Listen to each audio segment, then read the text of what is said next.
Thank you, Lori, and thank you everybody for joining us today. It's really very, very exciting to be here today and to welcome you all to Bouvé College of Health Sciences, and more importantly, the Health Science Entrepreneurs Program that is the flagship of the college. Let me start by saying that this is really exciting given the vision of the college, which is really to be the leader in shaping and driving the transformation of healthcare into what we are referring to as health span. And by that we mean prolonging and advancing health and increasing quality of life of individuals, communities, and societies, independently of risk factors, disease, and disability. So everybody living to the best of their abilities, despite what comes to us, whatever challenge it is, which presently we are living one of those unprecedented challenges with COVID-19.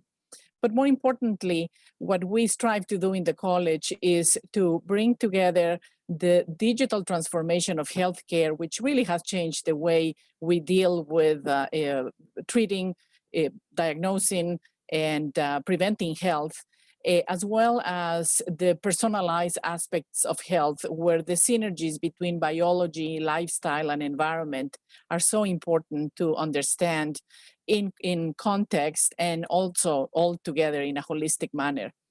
And so I'm really excited to hear about what Megan will be talking about today.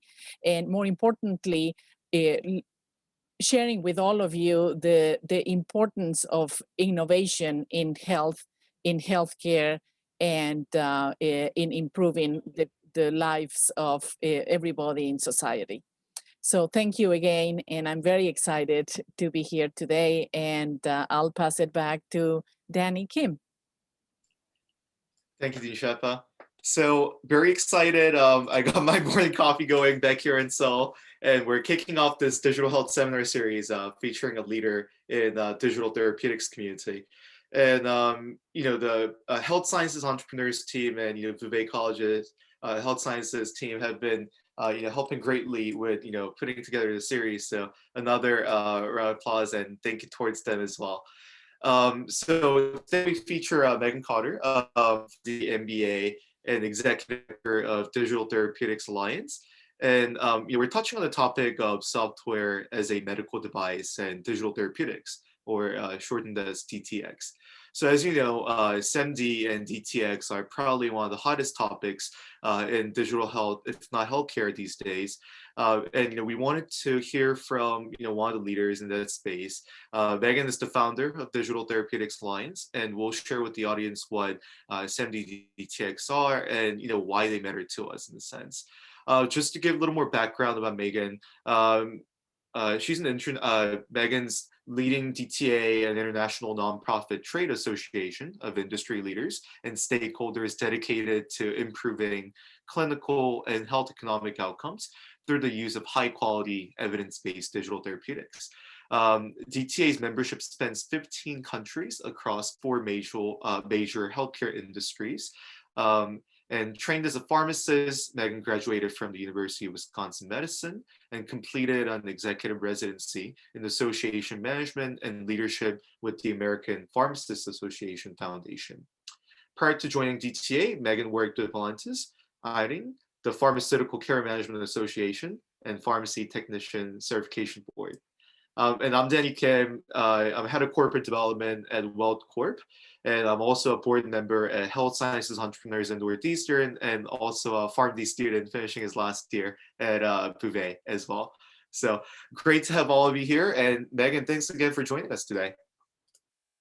Thank you. I'm really glad to be here. It's a really great event you've pulled together. So thank you. Absolutely.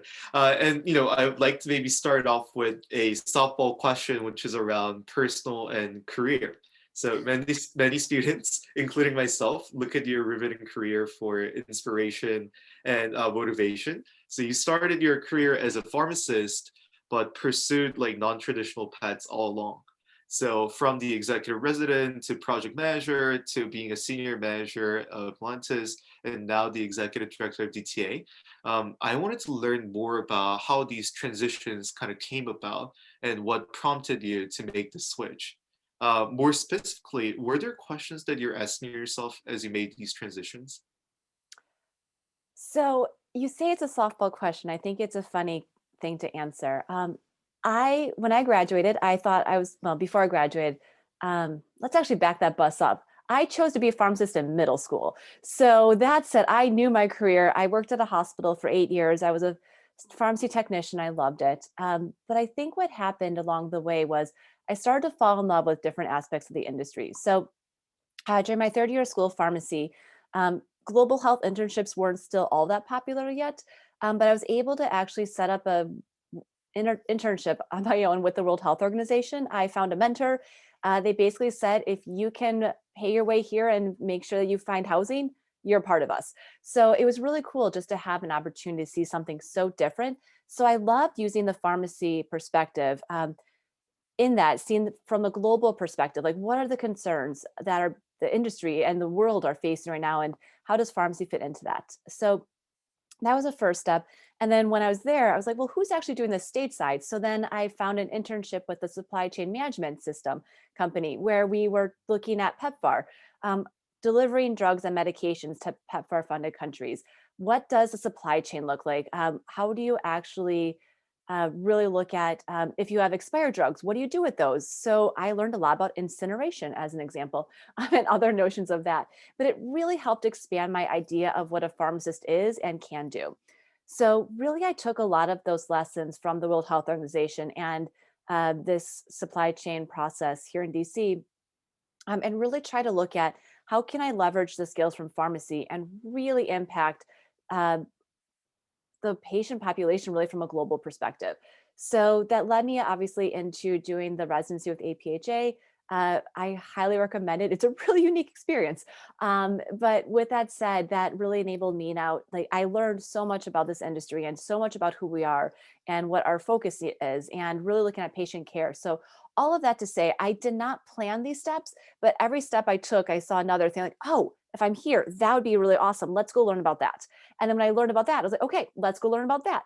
And obviously, my goal wasn't to be in digital therapeutics, given that they weren't really a thing when I was there in pharmacy school. So I like the flexibility and the growth and the evolution of this industry, whereas you don't need to know right now exactly what you're going to do, but taking risks, taking advantage of opportunities, and really being a part of something where you can say, let's give it a go and see where that takes you, has really led to some really amazing opportunities I never anticipated having.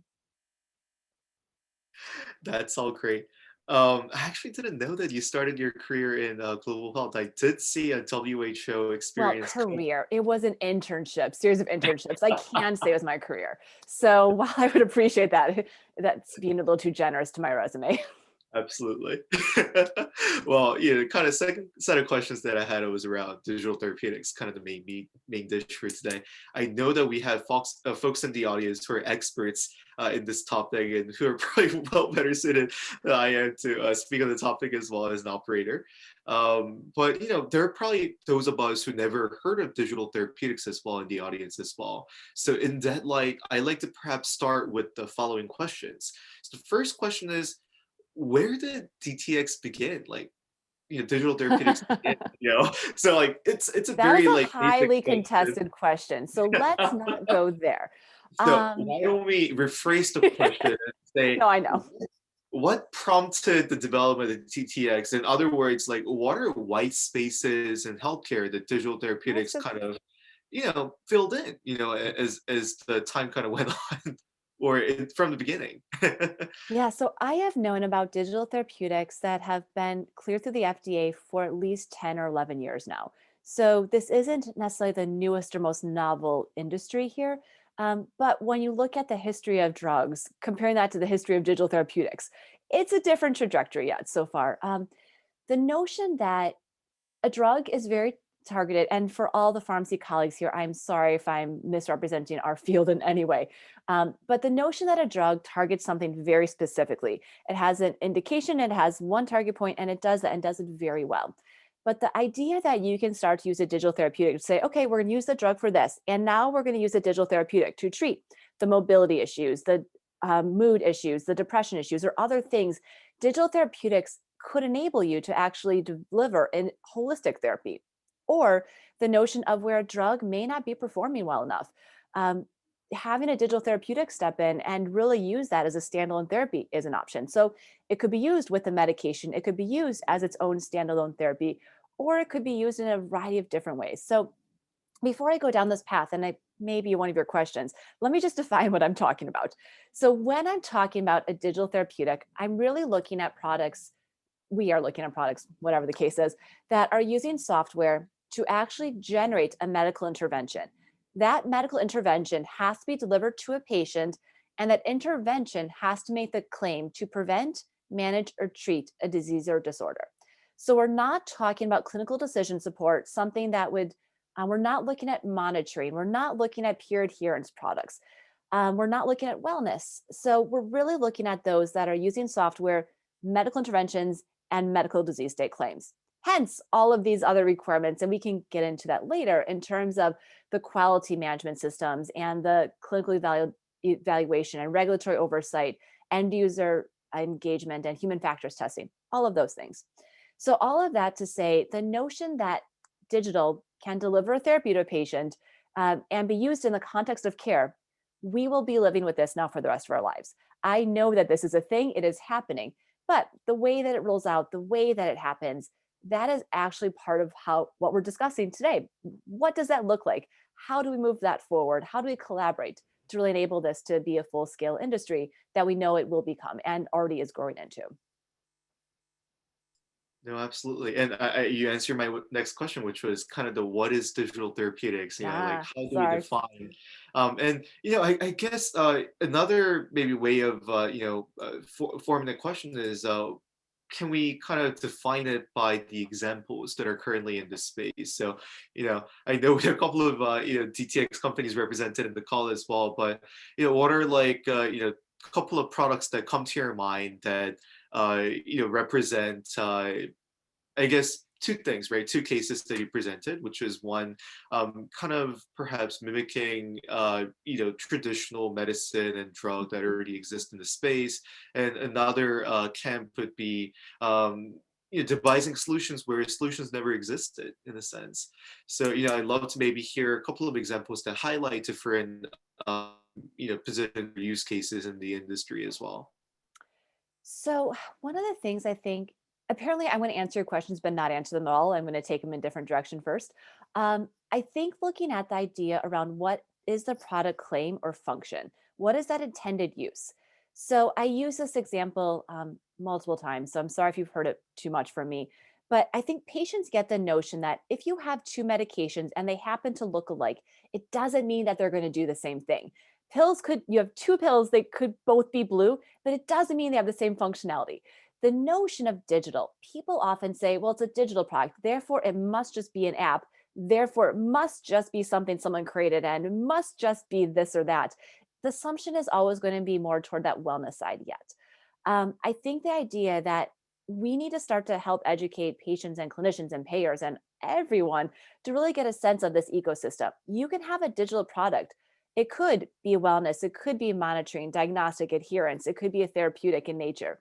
But all of that to say, it's really based upon the claim being made or the function and what's being delivered. Um, I talk about them in different categories, but I think it still is important to caveat that with they should all be working together. So there is this notion of an ecosystem that's developing, but just because it's digital doesn't mean it's just fill in the blank.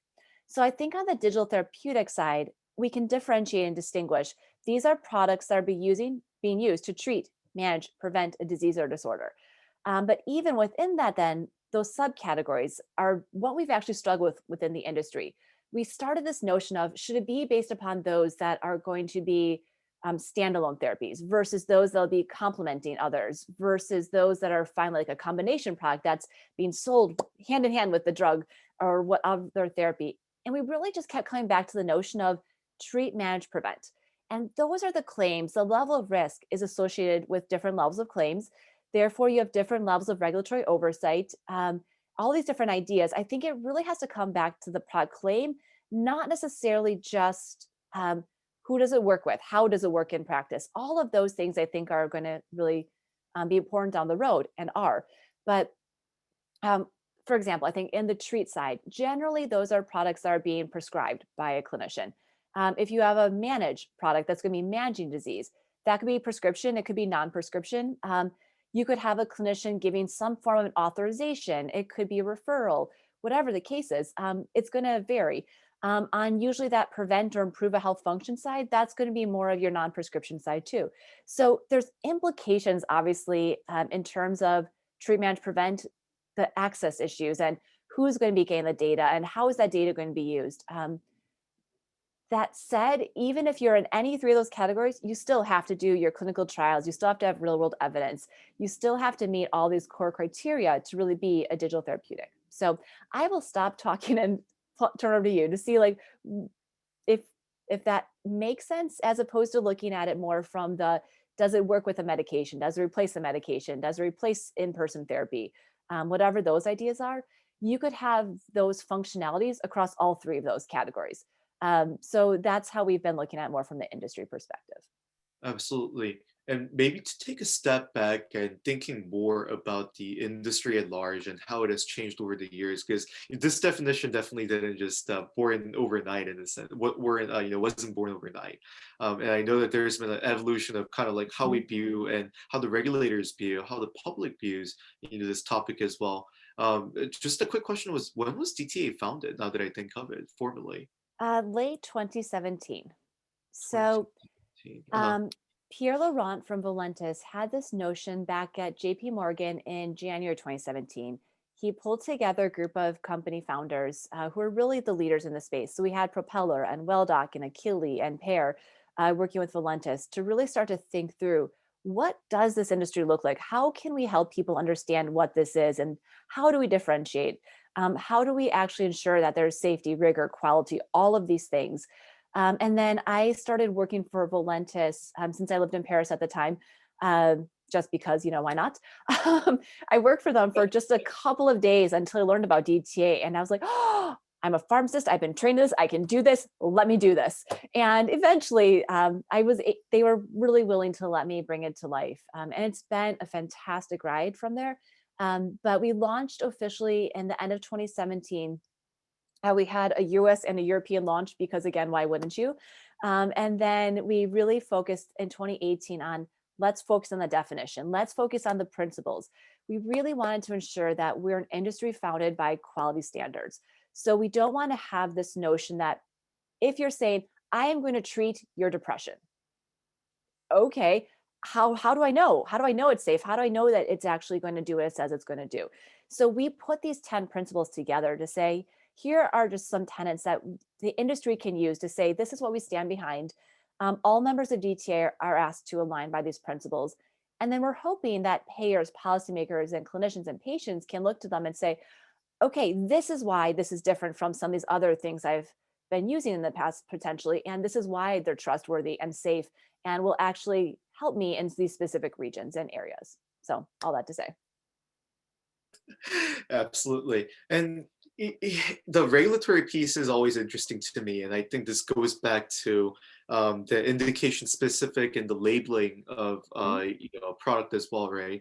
And when I get asked a question about why shouldn't app be regulated, or why should FDA or these local regulatory bodies of each country even be concerned or take an interest in this process? Why wouldn't you? It's making the disease great.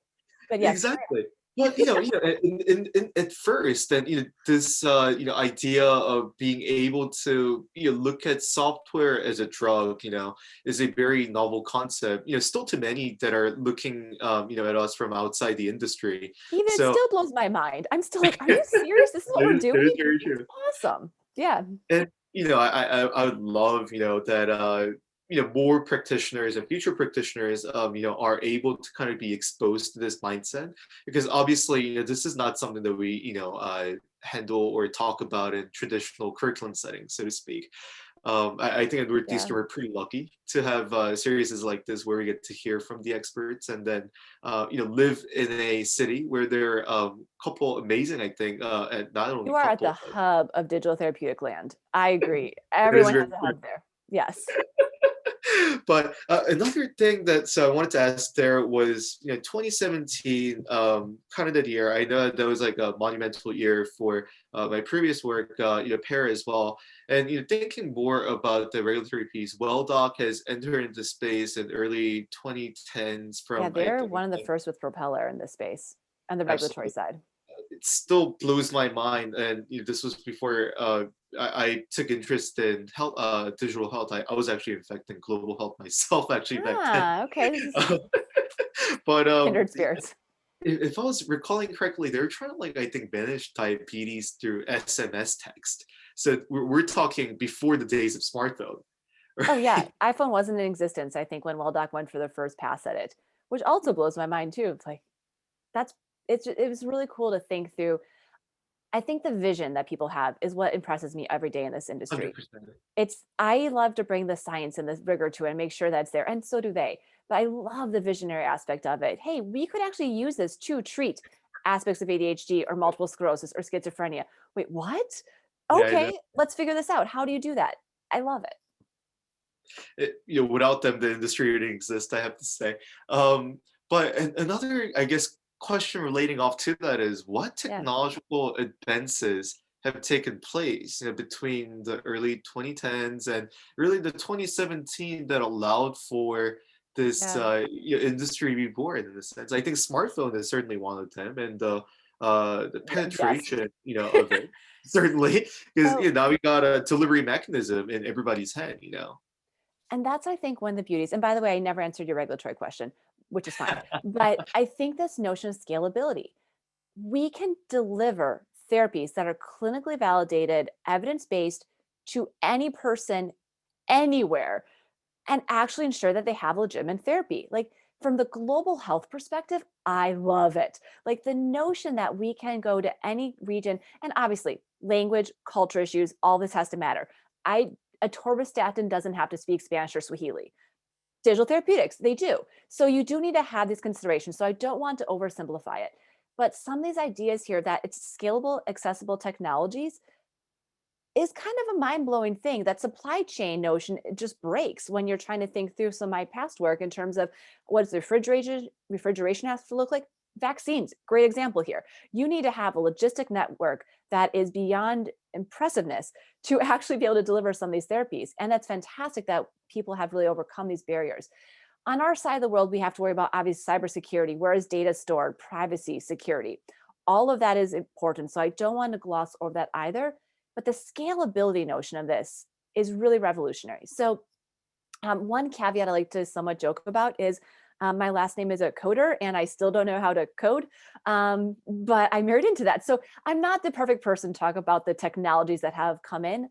I think the smartphone, obviously, it's a game changer. But even the ideas around virtual reality, that's becoming much more commonplace. And that is another mechanism by which digital therapies are being delivered. That is not something I would have thought of a couple of years ago. So there are going to be more of these things coming into play. And I should say, most digital therapeutics are software based, hosted on a smartphone technology or an iPad, or could be even a computer, desktop, whatever the case is. Um, but they can also be paired with wearables. So they can be paired. I think Med Rhythms is a great example where you have a wearable, a sensor attached to your shoe, plus music input, plus the digital therapeutic, and all of those work in cohesion together. So all of that to say, some of these are going to be a system where you have hardware and software combined. Some of them will just be software with a multi-purpose hardware. So there are different considerations when you come more into those ideas. But nevertheless, the scalability of this is one of the factors that I'm really impressed by, of just the potential we could have to deliver legitimate therapies to patients who have never had access before. Again, rural, underserved, whatever the case is, like this could be a game changer. And I think in many ways it's starting to become one. Hmm. Another example that came to my mind that I think kind of was more tangible, probably because it had the wearable piece to it, because was, I think, nightwear, right? They were trying to Yeah. intervene PTSD, if I recall, patients during their sleep. So basically, if you're having a nightmare, the Apple Watch or the wearable that you were wearing would kind of pick up that distress and send Mhm. like a quick vibration to your wrist so you can wake up during the middle of your nightmare. I don't know if I'm doing them justice. No, that is, but it's based on a personal story. Somebody saw a need. They recognized we could use technology for this. Maybe we don't have to medicate this. And again, no offense to my pharmacist side, but I love that notion that you can say, there's something here that we can do differently and we can actually use something to treat. Let's try it this way. And obviously I think they went through multiple rounds of prototyping to get to the right frequency, the right type. But those types of ideas, I think, are the things that I wouldn't have foreseen, but it all came from a personal story where I think this individual, he saw his dad or close family member, I don't want to also put words in their mouth, suffering from something. He's like, we can do something about this. And digital is a way to do that. And that I think is perfect example of a new technology and a new pathway and process that it doesn't say you don't need medications, you don't need in-person therapy anymore, but it is a way to say, let's deal with something in between those times when you're not seeing your clinician, when you're sleeping in the middle of the night. And that, I think that's, again, one of those really cool things about this digital therapeutic industry and the evolution we're going to just only continue to see. And I definitely want to go back to the regulatory question that I figured it would come back. It's an important one. was posing before, but we'll let this simmer in the back for a little more so we can touch on something that takes builds. as Bill's, something that takes even earlier on, like which is clinical development or clinical trials that take place, or even how does an idea, something like what Nightwear Story represents, like, I see this problem, I know that there are a couple of digital tools that are out there, and perhaps clinical resources that I could maybe, Marty's technology and clinical knowledge, like, there could be something here. So how does an idea exactly go from, being really that an idea to something that could be tested on a clinical setting? And obviously now we're talking, perhaps more in the landscape of prescription digital therapeutics, or therapies or therapeutics that are treating, managing, again, preventing illnesses. But that being said, like, what those early kind of phases of product development look like for digital therapeutics, and how does it differ from traditional medicines? I'm just going to, again, pivot from that question, which was really well asked. I think it really does come down to a difference in mindset. So I lived in San Francisco for a while. I've lived in DC. Those two are very different cultures. I worked in an office in DC where paper was king. We printed everything, we faxed everything, we stored everything. I moved to San Francisco, worked for a tech startup, and there weren't desks that you had to use. You did not have storage. You did not have file cabinets. You didn't even have a printer in the office. Just showing, I think, the difference in thought process. And I love that. And that doesn't really relate to digital therapeutics directly, but that notion though of, I'm taking this a step back again, of if you're going to be creating a wellness app or whatever the case is, or just something you're going to put up that's going to be a quick fix, something that's great, that's going to draw a lot of attention, but won't be validated, won't undergo rigorous testing or whatever the case is, that's a much different mindset that I'm going to create a digital therapeutic that has a therapeutic value, that needs to undergo a randomized controlled trial, that needs to have data published in a peer-reviewed journal, that will likely undergo some form of regulatory oversight, and then is subject to HIPAA or GDPR or MDR, or all these other letters. So no one just starts, I shouldn't say that. Very few people that I'm aware of start in like let's just build something cool and then be like, let's just add all this other stuff on. It's a very different mindset in terms of we're building a therapy and we're going to manufacture this, and our investors have to understand what those timeframes are and what the horizon is that we're aiming for, but then also the value that we can be delivering. So I think it's that fundamental mindset that's going to be very different. And sometimes they're strikingly different when you see like, okay, but it's really helpful, I think, for people to see, again, not all digital products are the same. Not all digital manufacturers are the same either in terms of how they approach this and the infrastructure they need, and the rigor they really embed into every step of their processes. I can definitely vouch for your experience there, because San Francisco, and I'm thinking even like East and West Coast, like such a different vibe. I still cannot for so many reasons. Still cannot put my finger on which I like better. I think there are different phases that you gotta go through. I still love sometimes the forward thinkingness of Silicon Valley and the West Coast.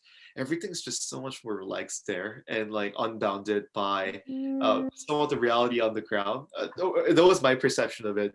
And Boston seemed to always kind of give me a healthy dose of reality, saying that like, but science, but like, this needs to happen. That's true.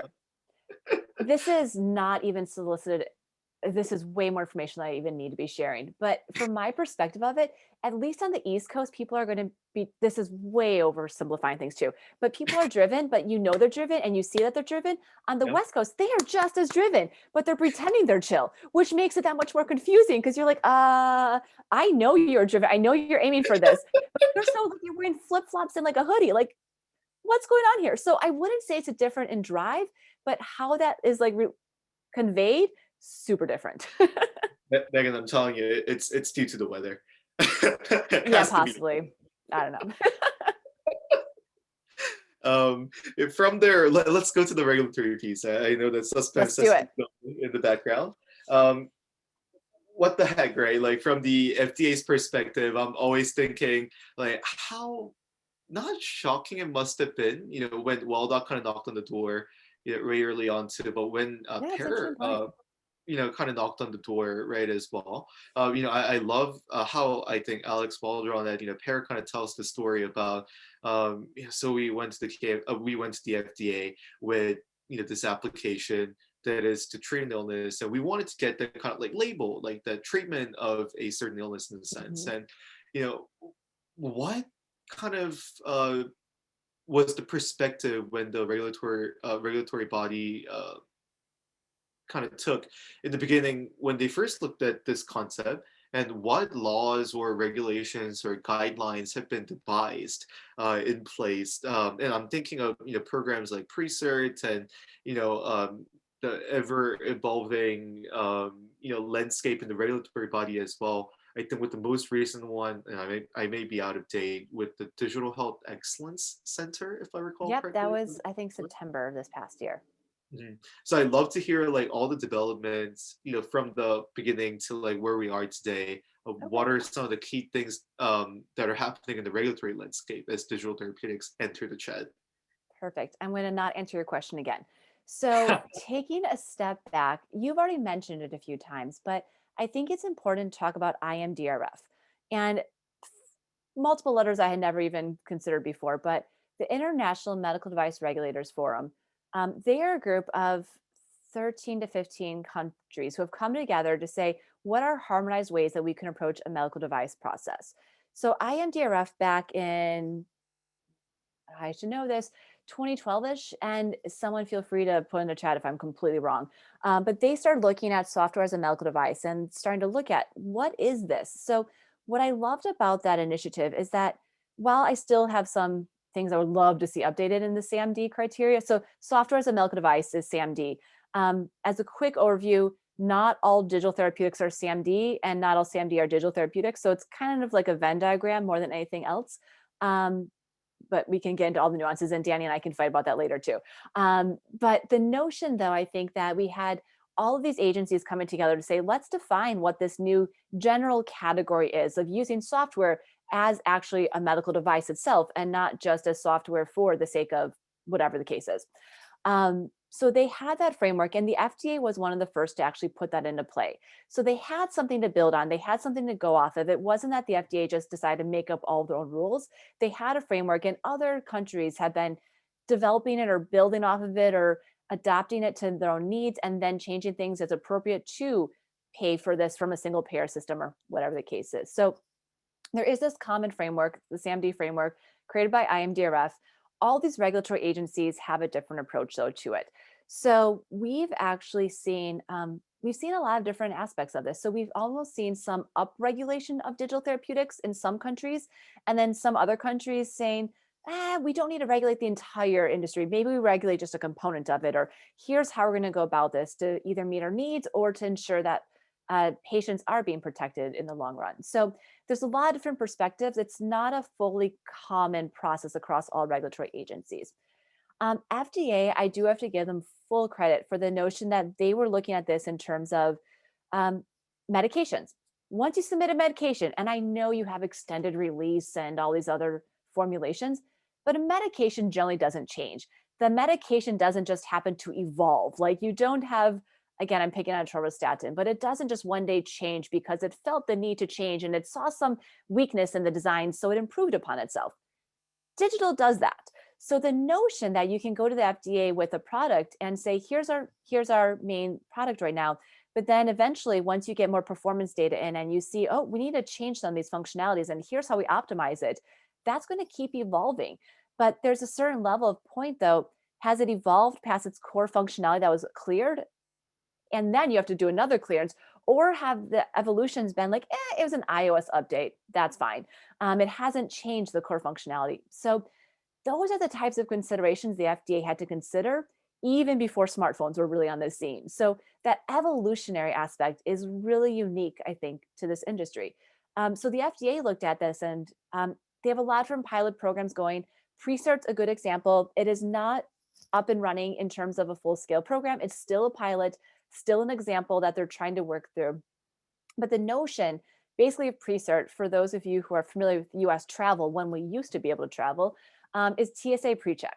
So the idea that you can say, I'm a trusted traveler, I have cleared all these things, you can trust that I'm going to do this the right way. It doesn't mean that when you get to TSA, they're just like, go for it. But it does mean you get to keep your shoes on, you get to keep your liquids in your bag, you don't have to take your laptop out, and you may not have to go through like the full scanner, you can just walk through. All of that to say, you're still being checked, you're still undergoing some form of evaluation, but it's not the same as standing in the long line and going through every single thing, and every liquid comes out, and every single gel comes out, and all of this every single time you have an update. So that I think is one of those ideas around iterations that is unique to digital, but is really critical to the evolution of the industry and how the FDA has to think about this new industry and how they regulate. Absolutely. I've definitely been there in those long lines in terms of pulling everything out. And TSA Pre-Check is golden. Yes. and likewise for digital therapeutics as well. I cannot imagine submitting I forget what would be an equivalent in the traditional medication sense, where if there's a change in formulation, you need to submit a whole new file. Yeah. If we do that for every update, well, I'm sure FDA wouldn't be happy about it too, about the piles. They don't have the resources either. And it's smart for them to say, this is what the level that we can regulate and we should be regulating at. Again, if Apple updates and then you have to just change your system to make that update, but you can prove that you have ongoing real world evidence and ongoing outcomes, and you can show that it hasn't impacted the safety or quality of the product, then go forth and conquer. As opposed to, oh, Apple did it, and then they get hundreds of applications every time Apple says, you should update your system. Oh. So notions like that, like there are some things in that regard. And then there's obviously some other notions around adding different languages and all these other things. But if it doesn't change the core functionality, they don't have to see it maybe every single time. But when do they have to see it? How often? What is then that limitation? Those are the things I think they're still working on, and rightfully so. Mm-hmm. And to maybe piggyback off what you said earlier around how FDA was viewing this almost as a medication, but built it on top of the software as a medical device kind of guideline. Was it 2015, or I may be confusing with the KFDA guideline? Or FDA? KFDA. So Yeah. When did FDA publish the SEMD guideline? Now that I think of it, but well, Imdrf published four rounds that are iterative. So the first was just definition, then the next one was like clinical evaluation, then risk, and then I should know the four. So I don't know if the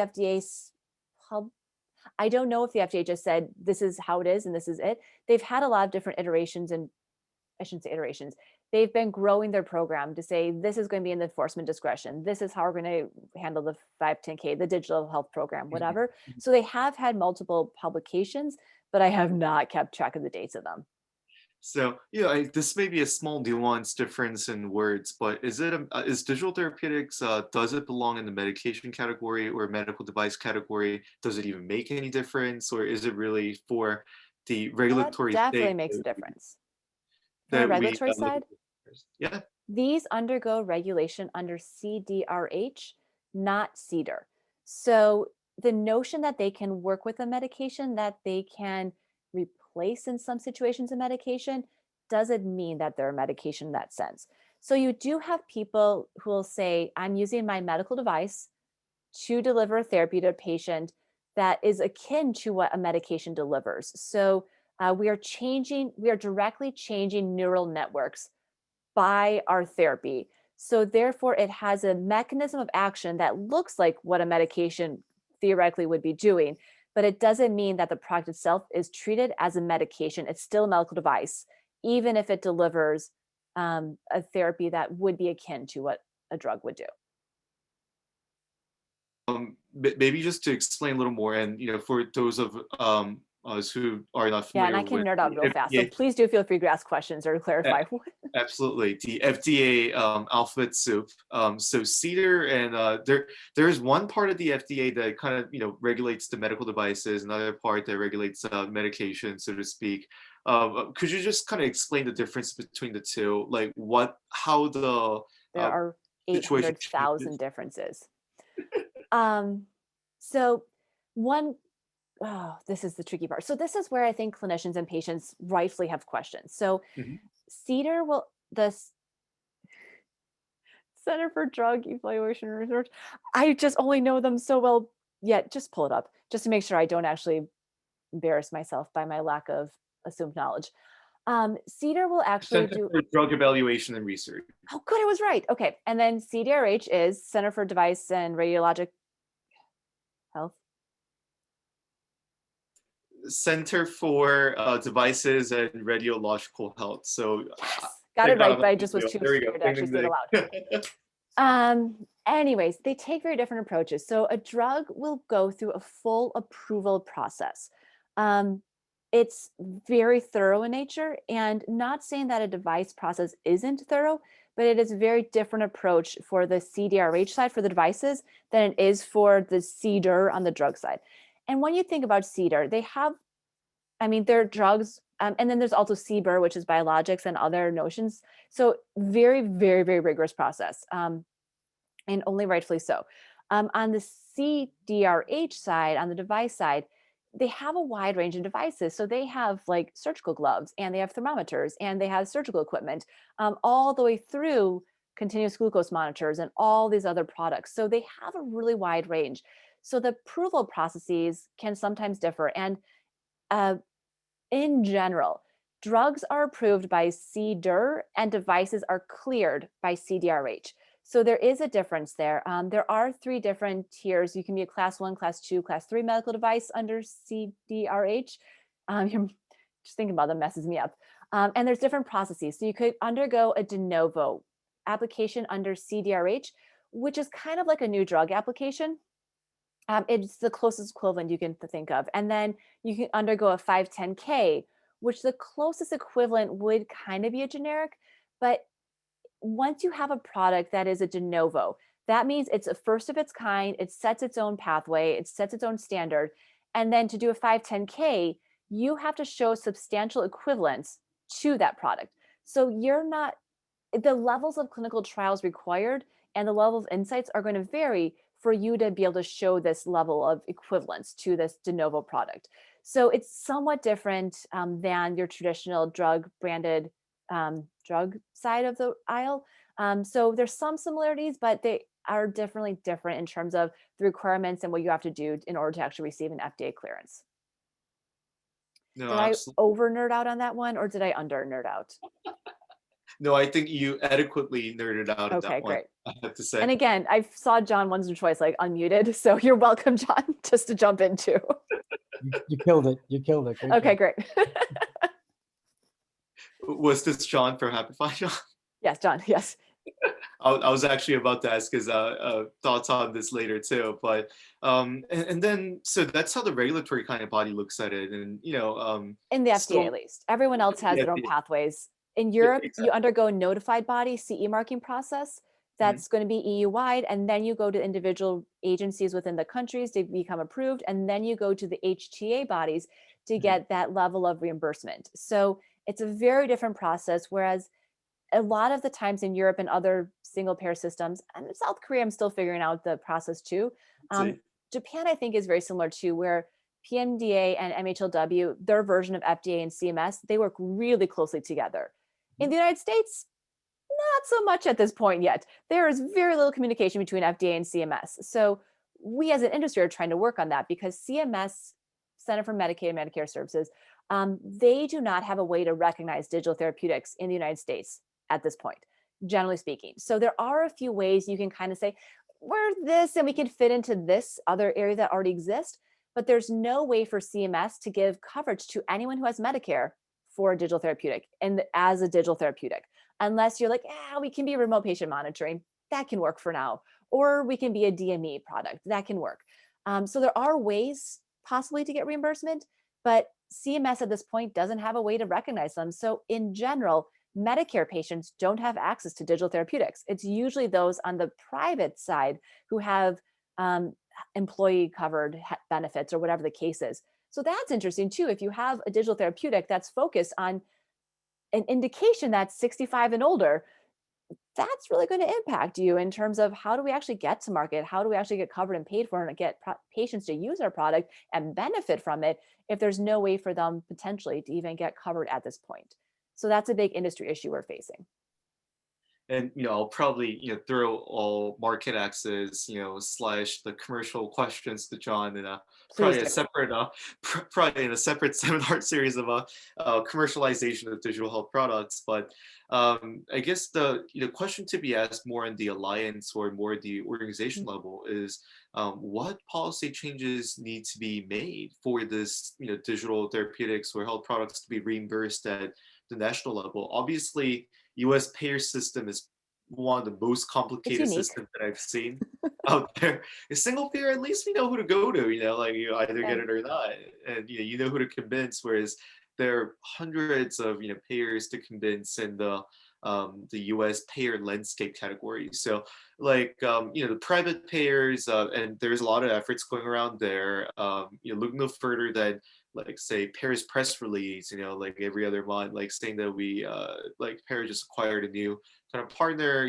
for reimbursement and implementation of this digital therapeutics product. But from the public payer side, namely CMS, what is preventing them from reimbursing these products and using these products at the point of care? I think it can boil down on the Medicare side really to one issue, and that is so Medicare can recognize products that already have pre-existing benefit categories. It's a way for them to recognize what a product is, code for it, and cover it. At this point, there's no benefit category for digital therapeutics. When the benefit categories were created, digital therapeutics weren't existing, so there wasn't a need to create a benefit category at that point. Now that digital therapeutics are here and there are outcomes that are being associated and health economic outcomes research. So you have not only the clinical RCT side, you have HEOR and you have real world outcomes and real world evidence. It really deserves it deserves a new category, but there's just no way for them to recognize it right now until Congress actually says, we are going to legislate this and therefore create this category, and Medicare, Medicaid, then therefore more Medicare to start, has a way to actually do this. So all of that to say it's actually a legislative issue, which is really interesting at this point in time when on Capitol Hill, there's a lot of other competing priorities right now. So we've worked last year within DTA with a number of Senate offices, and they've had minimal understanding of what we were talking about at first because it's new. But then as we explained it and as we talked about, here's how it's going to affect your constituents in Florida or Texas or Wisconsin or wherever the case is, they're like, oh, we do need this. But the problem is there's so many competing things right now going on that it's going to take a little bit of time yet, I think, to finally get to that point where they can legislate on it, that Medicare can actually figure this out in terms of here's how we're going to code for it and reimburse for it. So that's on the public side. On the private side, though, we've really seen a lot of different growth. There is that notion yet where you still kind of have to go oftentimes to health system. And that's a lot of effort and a lot of work if you're in that space. Or employer to employer. But I think taking a step back, it's important to look again, comes back to my point. What is the intended use of the product? So if the intended use is for an issue and an indication that is going to be in an outpatient setting that does not need a clinician, then you're likely going to have a very different access market or pathway. So maybe you go and work directly with employers because they're going to be your main purchasers and authorizers of this therapy. Or if you have a product that's going to be used in a chronic care setting that needs a clinician involvement, then that's going to take you down a different pathway.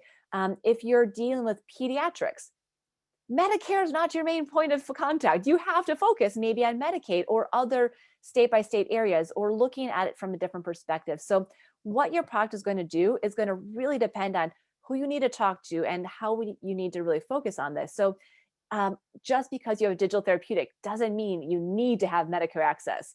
If your population is all going to be under the age of 65, you need to focus on a very different area than if your population is going to be Parkinson's or Alzheimer's, where it's much more likely that you need to be in that space.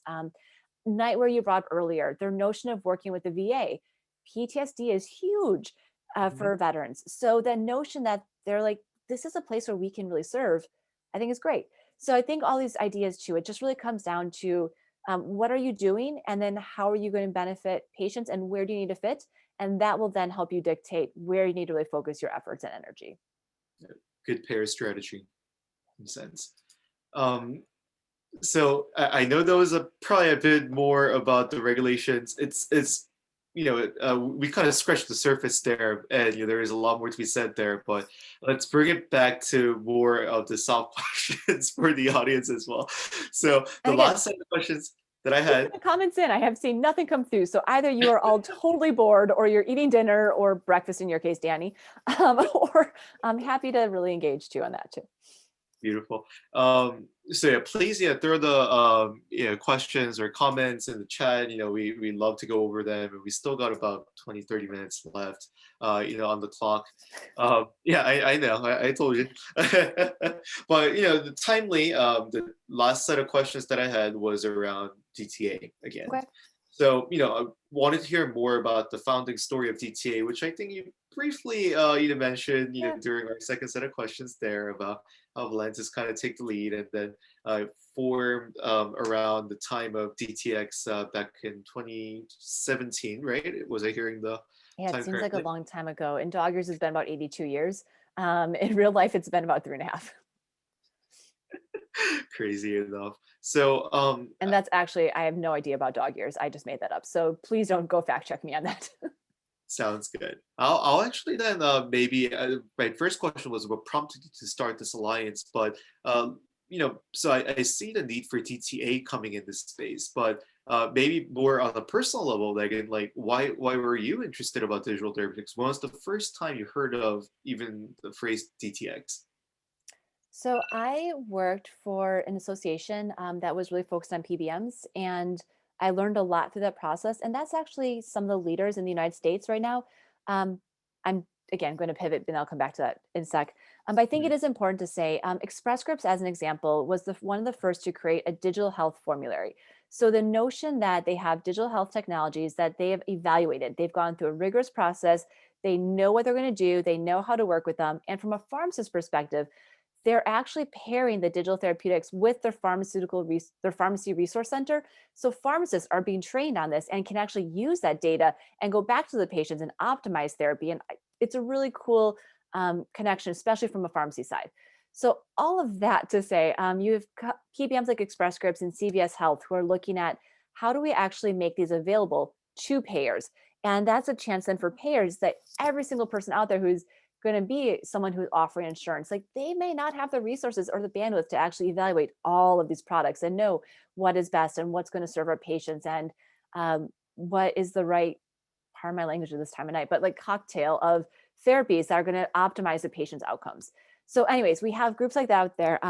I first heard about digital therapeutics while I was working for the PBM industry. And once I moved to France, I started working for Valentis, really hoping to be a part of the team there. And I just fell in love with this notion so much of looking at the global health implications and looking at the scale implications and really delivering therapies to patients. And honestly, it was in the wake of a Theranos world also. So that idea that we as DTA could come in and say, let's make sure that there is legitimacy behind this. And let's make sure we're going to do our best to say, we are taking this seriously as an industry. So we created the 10 principles. We created a code of ethics. We're trying to really convey that we want to do this the right way. And I think patients deserve that. So all that to say, that has been a lot of our role in this, and a lot of the impetus that I saw, both more that missional need, but then also the patient care need, bringing together just my own personal background. I was like, this is awesome. So eventually, thankfully, it all came together. Sounds good. And I guess the next question that I have is the early days, right? So like, what did that look like? So you say okay, so there's this white space that I'm going to try to fill, and got support from a couple of the big players, and then when we look at the list today, it's growing list from all corners of the world, big and small companies of all sizes, right? So I guess that is to say it probably had to start from somewhere, right? So what challenges did you face during the initial days, and how did you gather support from stakeholders, big and small?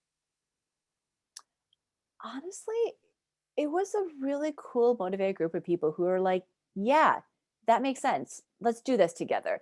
So it was really a family feel. It was a very much of a teamwork feel of we all need to collaborate on this together. The notion of like, and I never remember the right saying, but it's the idea of like rising tide lifts all boats. So that idea, like, sure, one company can go forth and try to conquer the world.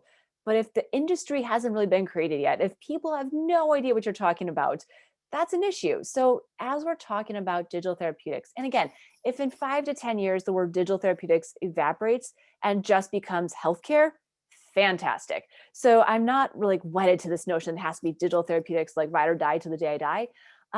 But that notion of what we're doing here is really important. So I think a lot of these players, whether they're on the pharmaceutical side, whether they are more of the traditional tech startup side, or even some of our technology companies saw that and were like, yes, this makes sense. Let's build it together. And even in the early days, we had that division. You were either a pharmaceutical company or you were a DTX startup company. And I use startup loosely because it's a different mindset of a startup than some of the things we talked about earlier. But this over the last couple of years, even we've seen that line blur. All of a sudden, you have pharmaceutical companies that are developing digital therapeutics that are either acquiring or partnering with or collaborating with. So that notion of you are this and you are that has totally evaporated now.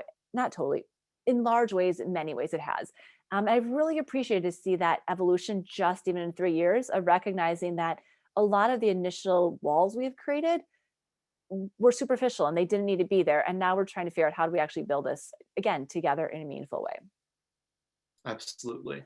And then what's in house for the DTX industry for this year, and what are hurdles that we need to jump for the DTX to be widely adopted by the public? And this is the last question that I Okay, good. prepared. Because I'm starting to read this.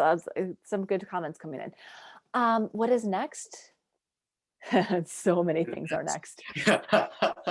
I think, Danny, actually, you're a great example of what's next. 2 years ago, I was in Japan, and they were really early on, and they were trying to figure out how to regulate digital therapeutics. And I heard a lot of comments, oh, the US is so much further ahead. How can we ever catch up? And then within a year, they created an entire pathway and had a digital therapeutic company that was homegrown in Japan go through the entire process and become cleared. That was fantastic. The notion then of South Korea, where digital therapeutics was not a thing at all. And then all of a sudden, the work that you all did in creating that pathway and working together with the regulatory agencies, you created a new opportunity for patients to get care that didn't exist prior to last August. So those ideas around countries coming together and saying, we can do this and here's how. I think what's next for us right now, payers and governments, they have a lot of different requirements because they don't really know what questions to ask all the time. Like the assumption that digital therapeutics may have to hit higher standards than drugs even because they just don't know what should we be asking. And there's all these different standards. So harmonization is going to be a really big component of our work over the coming year. And then also the idea of clinician awareness. We need to also engage with patients, no question. But if clinicians are going to be involved in authorizing these products and not only authorizing, but receiving data back from them to optimize therapy, we really need to educate clinicians on like, here's what to look for, here's what to expect, here's how to do this. So that way, then there's this understanding of, oh, I can prescribe a digital therapeutic just like I could prescribe a drug. Or when I'm putting my patient on insulin, oh, I can put this digital therapeutic right with it. Or hey, they're on this inhaler. It has to go with propeller because then I can get this insight and it'll help the patient really take control of their understanding of their disease state triggers. So there's so many things that are happening that I think clinicians, be it pharmacists, nurses, physicians, or anyone else, there's so much out there that is going to be available to them, but just how do you go about it? What's your first step? And then your second step and your third step. Those are the kinds of things that I'm hoping we can help with as an industry to start. Beautiful. I'll start maybe with the audience questions, and please feel free to keep sending them over via the chat. But also, if you want to ask it in person, yeah, feel free to just raise your hand. We'll turn the videos on, and then have a free chat is there as well. But first question was from Mina. Yeah, it's a What good have you one. what have you seen as an efficient and timely approaches to proving outcomes with digital therapeutics? And how do you iteratively build upon the therapeutic through the process? So I think if you look at one of our member companies is DCRI, the Duke Clinical Research Institute, and there are others out there too. So I'm not trying to propose one over others at this point, but I think that's a really good example of what they're doing. They've recognized the clinical trials. RCT right now is the gold standard. So we as an industry are saying RCTs is the way we want to go for now. But are there eventually going to be ways that you can have that same level of rigor as an RCT, but expedite the process? And I would love to say I'm an expert on this, but I'm not. But like the step wedge approach I've heard about, like there are different methodologies coming out. So you can look at randomization differently. You can look at reducing that time differently. So all of that to say, there are different methodologies that people are looking at that I think have been really interesting. So while I'm standing by an RCT at this point, I would love to see more of these come out where we can say, yes, this actually meets safety efficacy needs. It really meets the same level of rigor as a RCT, but it could have been done at a different time frame or different price point and made sure that patients aren't held therapy for as long as of time as they may otherwise be. So there are some notions on that. I think real world evidence is really important too. So yes, you do an RCT, but that practice is going to keep evolving. You're going to keep using it. And once you use it on more patients, you're going to say, oh, we noticed that this is an issue. Let's make that fix, or this is a bug. And you can keep changing things. So it's that, Danny, help me out. It's like the real-time circular, what's the manufacturing process that I'm talking about here? It's not just a linear process. It's a feedback that's coming back. Yeah, it's iterative, but it's Circular, like iterative, yeah. circular. We'll go with that. Yes. That I think is really important in terms of quality management systems too, getting adverse events in, making sure you have all these reports and then having a way to address each of them and not just be like, oh, that's a fluke. We can't ignore that. So, Mina, I know you asked the question, but you just answered it better than I did. So thank you, but feel free to jump in too.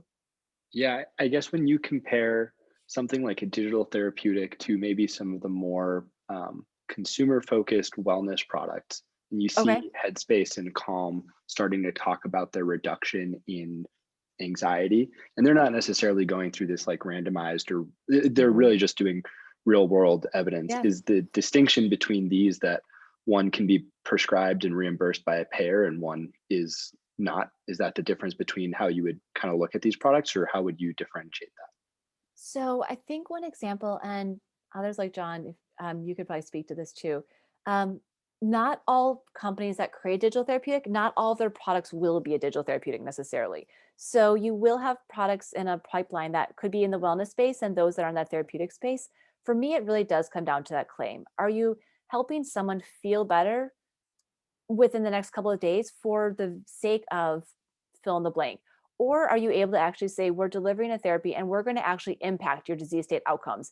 And that's at that line where I really want to see, if you're saying we're going to impact your diabetes, the notion of that is then, okay, you have to test it. You have to do A1C and you have to really verify that it's actually doing that disease state impact that you're saying. So that to me, it comes down more to the notion of, again, the claim as opposed to who's paying for it or whatever the case is, even though there are payer and clinician implications once you get to that disease state side. Because again, it's the right product for the right patient at the right time. It's not just an open, go for it, we wish you the best feel to a digital therapeutic. Yeah, that makes a ton of sense. And I think it's interesting, just given like there are more people willing to pay for health and wellness in general. And almost what you were saying is there's a lot of people who are doing clinical trials, but then how can you, if people are engaging with this product because it is a highly engaging, helpful product, how can you then maybe say, okay, that's how we started, but actually we can come back and look at real world evidence, or later come and build that Yeah, you can clinical actually see case. that too, And, where and I think that, evolve the claims too of a product. and I think it's interesting just because there's more people willing to spend money on health now than I think had been in the past. At least that's what I'm seeing. I've heard different sides of it too, like no patients are going to spend for this, and then I hear, oh, everyone will want to do this. Like, so I've heard very different theories too about who's willing to pay and how much and for what. I think that's going to be an evolving conversation too. If you want to hear more from Mina's going to be one of our next speakers actually that'll be coming in, and Perfect. he's actually a product fellow at _ BC, another firm here out of Boston, and also a product manager at Well Dta that's looking into kind of thinking more about how patients interact and navigate through the healthcare system. Anyways, so we'll save that for later. Second question that I had was from Chunyoung Ho. Chunyoung is actually calling him from Korea. He's a good friend. Good morning to both of you. There we go. So June said, from Korea, as a neurologist, focusing on digital health in general. Actually, as a side note, June was in the news, last year, all over the news, actually, Korean news last year, because he translated the COVID-19 testing guidelines, for the public use, and now is trying to work on the global scale of. So basically what he did was there's like a stack of papers to go through when you're at the testing site, to kind of create the testing logic, so to speak. He kind of created an app that simplified the process, so the time could be a lot saved and more tests could be done. Anyways, see, this is why I love this kind of a community. Like, you guys are all awesome. You're doing such cool things. I love it. It's really cool to be a part of this group. Bettering the world, hopefully, in whatever ways we can. But he had a question about the methodology about DTX. So, get in mind, he's new to the space, and he's saying, I saw many DTX therapies focusing on CBT, which is cognitive behavioral therapy. Is there any other approaches other than CBT? And if I were to add, like, maybe my question to it is, why has, in your perspective, why has CBT probably been the most prominent, mechanism of action, for digital therapeutics, at least in this beginning? There's a lot of theories on this one. So first, to answer the first question, there are definitely different modalities and ways to go about this. So there are digital therapeutics, for example. The first one I mentioned earlier was one that'll help you dose your insulin. So that is not a CBT, but it's actually saying, based upon the different notions around your last glucose, your most recent insulin dose, you need to take exactly this many units of insulin now. So that notion that it's not just like a sliding scale you're reading, it's adapting to you and adapting to your environment, adapting to different levels. Another one that I mentioned was one that's focused on the asthma space. So it's has a hardware that's attached to your inhaler. Every time you use your inhaler, it actuates and it sends a ping, more or less, layman's terms, to the software, the digital therapeutic. Not only is it telling you like when you're using it, but where you're using it, how often you're using it, but the digital therapeutic is also taking into account the environmental factors of how hot is it, what are the pollution, what is the pollen, and then what are the triggers that a patient has. So a patient can finally start to see, oh, I do tend to trigger when fill in the blank. And the digital therapeutic is helping a patient identify that, and then not only identifying, but making recommendations to say, now do this to prevent this from happening. So that's a very different mechanism than CBT. CBT is very big also. There's also a notion around, as I mentioned earlier, some of those, I think in the Keeley, which is a direct, and med rhythms, I believe even, it's a direct neuromodulation. So it's not delivering something necessarily to you that you have to engage with, or it's not putting the impetus on you. It's actually just, as you're ingesting the therapy, it is actually making its therapeutic effect directly into your physical being. Gosh, I'm really bad at explaining that. I need to work on that. Anyway, so there are different ideas and methodologies. And then it's also that notion of standalone. Does it work with something else? Does it complement something else? Is it a combination product or companion therapy? So there's all these different things. But in terms of mechanisms of action, this is something that we looked at. And we also, and I want this to still happen, but we looked at this idea of creating a monograph for digital therapeutic, just like you would for a traditional drug. So what are the active ingredients? What are the inactive ingredients? What's the mechanism of action? How do you identify quality for each of those? So those notions that apply to a drug all there for a digital therapeutic. Obviously, you're not going to do a dissolution test though on a digital therapeutic, but what are the other types of testing you have to do? Those are some of those things that we started to think through as early as 2017.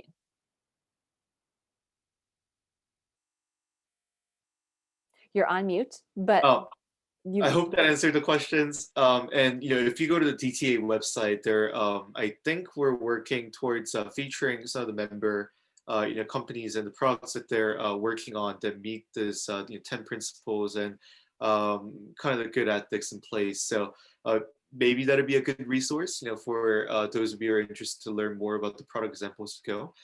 John Tremblay also had a question that might be a little bit of tough ball, but can you share any early success stories for DTX solutions with demonstrated adoption and efficacy? So the ones I've already mentioned in terms of products, and as I say this, I'm not trying to support one over another or say that these products are, so whatever the case is, I'm just sharing this as an example. I don't want to look like I'm trying to pitch this to you right now. But I think the examples I used in terms of Blue Star and WellDoc, for example, each of them have at least 30 to 40 studies, and they've been able to publish those. Those results are made very clear. Free Spirit is another one that has all these studies. They're working in the United States with a payer called Highmark, a Blue Cross Blue Shield plan on the East Coast. So the notions that they've been able to say are not only can we show clinical outcomes? Yes, it does what it says it does, but they're showing health economic benefits. We are going to impact emergency room visits by this percentage, or we are going to actually reduce costs for patients by this much. So WellDoc even had a really cool approach where they were able to not only look at here's the outcomes that we can deliver, but they started to match it to, I think, and this is published on their website, Truven Analytics, but they have all this data from all these patients. So they could say, we can even pinpoint if we drop you from a 9 A1C to like an 8.1, you'll save this much for this many patients in the upper Northeast. Or if we drop you from an 8 to a 7 in the Southwest region, this is what you can be saving. So there are different methodologies in place also to be able to look at, here's the patient population, here's exactly what we can show, and now we're going to tie it to the data to actually show the health economic impact. So employers and others can say, oh, so that's more personalized to me, as opposed to, we generally do this for everyone, and then everyone inevitably says, well, what about my patients? And that's something we're trying to get away from too. The notion that a digital therapeutic has to do a pilot every single time they show up in a new health system, it's probably not the right thing. In some cases, an implementation pilot in terms of, let's make sure that this fits with the workflow or that clinicians can adopt this. But clinicians, health systems, they are not responsible for determining, is it safe? Is it effective? Will it be cost effective? That is all stuff that's done prior or through other methodologies. And it's not the responsibility of a health system to do either. Also on mute. That's like the key line of like 2020, 2021. It's on mute. It's on Can't mute. hear you. Or can you hear me? I'm not mocking anyone. I do it all the time. I'm making a habit of it sometimes, but I don't see any more questions coming through the chat. But perhaps with the authority that I have as moderator, I'd like to ask perhaps the last question. And somewhat a selfish question as well, coming from the PharmD pharmacist community as well. But Megan, as a pharmacist, I'm kind of curious to hear your perspective on digital therapeutics and roles that pharmacists might get to play in this new exciting space. We've seen a lot of physicians who've been, starting companies, obviously in this. Oh, you mean in that regard? Okay. In that regard, yeah.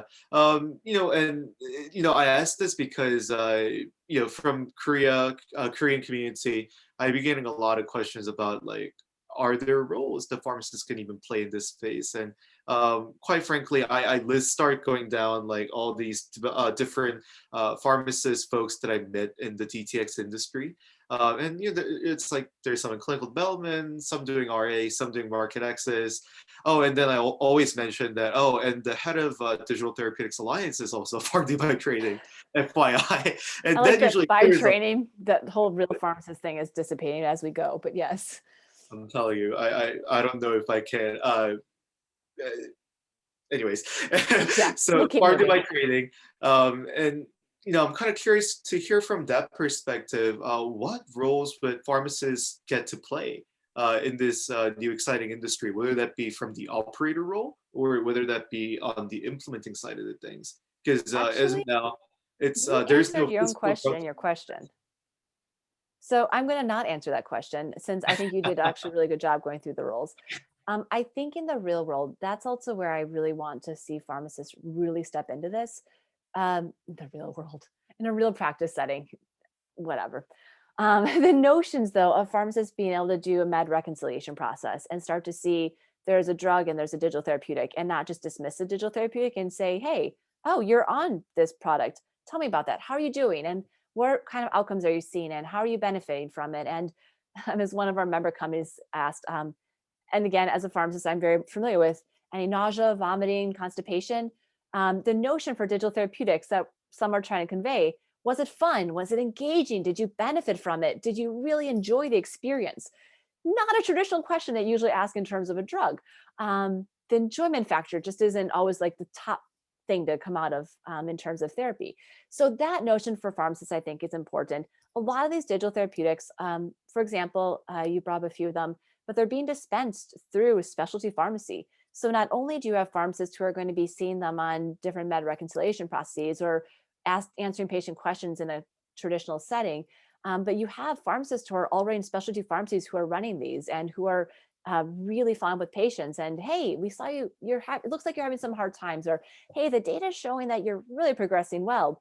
Tell me about that, whatever the case is. So we have pharmacists in that capacity too, that I think is really helpful. In terms of the companies, I like the pharmacist perspective because pharmacists get the healthcare system, they understand the medication process, but I really know that pharmacists, we're not just medication experts, we have to be disease state experts. And by golly, I remember in class, I learned every disease state and every mechanism of disease in those classes. So the application of what a digital therapeutic is doing is just as applicable as a medication is. So looking at those outcomes, being able to optimize and say, yeah, not only are you benefiting from this or you're not benefiting from it, but I have data to back this up. And I know you say you're really doing well, but it looks like the data isn't quite there yet. So tell me about this. Let's talk about this. And is this the right therapy at the right time? And the notion of starting a patient on a drug and going to digital, starting digital, going to drug, starting them together. Oh, and this is my favorite one. And then I'll stop my rambling after this. But the notion of a DTX interaction. We have drug-drug interactions to the day we die, and we know those. But if you're on a digital product with another digital product, maybe it's fine. If they have two different mechanisms of action, then that could be okay. But if you're starting two CBT therapies at the same time, how do you know when should you start which one? And do you have to alter them by 6 weeks, or do you have to start to vary those different aspects of it? So there's so many notions that as a pharmacist, whether you're in-house at a DTX company, whether you're in practice, we have the skills, we have that capability to really start to look at, like, we can do this. But it is a mind shift in terms of, okay, this is digital, but mechanism of action is still delivering intervention. Outcomes are still occurring. So I can apply my skill set to this, even though it's going to look a little different than what I'm used to. Thank you. And since we're in the audience of Northeastern student body also as well, and hopefully not, if not live, through the recorded video as well. Any parting words for students who are maybe or taking an interest in this space? Okay. What are best ways for them to get started, and what advice do you have for them? For the students in the crowd, I miss being a student. As a student, you can walk into any company, ask to see what's going on, learn a process, be involved in things you've never had the opportunity to. Once you graduate, it's a lot more difficult to do that. So take risks as a student, as much as your school load is allowing you to do and all these other activities that you are dedicated to. But the notion of being able to say, hey, this seems interesting to me, let's learn about it. And you may go into this new environment and be like, oh, no chance, but it would really help you in the future. Or there's opportunities that you may say, I don't know, this isn't my thing, and fall in love with it in the first day or next 3 months, whatever the case is. So I think the notion of being a student is like this enviable time in one's life where you have so many opportunities and people really want to educate and engage with you. Once you leave that process and that pathway in time, it's kind of sad, and it's great too for many reasons. Like you don't have to worry about exams ever again, unless you go back to school, because we all tend to have a habit of this too. But that notion of where you're at right now and what you're doing and what you're aiming for, and that notion for me, I only ever knew community or hospital. Like those are the only two pathways I knew growing up in Wisconsin. And now that I'm starting to see, oh, there's so much more we can do. I could have done so many more things. Take advantage of it. That's my best advice. Thank you, Megan, again. And at Northeastern, we have an experiential education program where we try to blur the lines between what's going out there in the real world, so to speak, in practice, and what's happening in classrooms. So, if you're coming to Northeastern, or if you're at Northeastern, definitely take good advantage of that. Reach out to companies that are in the DTX space. With that being said, Megan, thank you again for your time, and thank you Health Sciences Entrepreneurs and Northeastern University again for hosting and sponsoring this event. Really With that, I'll thank you. end it for the day. Thanks so much, Megan and Danny. Appreciate that. And for all the attendees, our next event is February 23rd. We'll be sending everyone a personal invite, and Mina, who spoke earlier and contributed, will be our guest speaker then. So watch for the details on that. Thanks, everyone. Thank you all.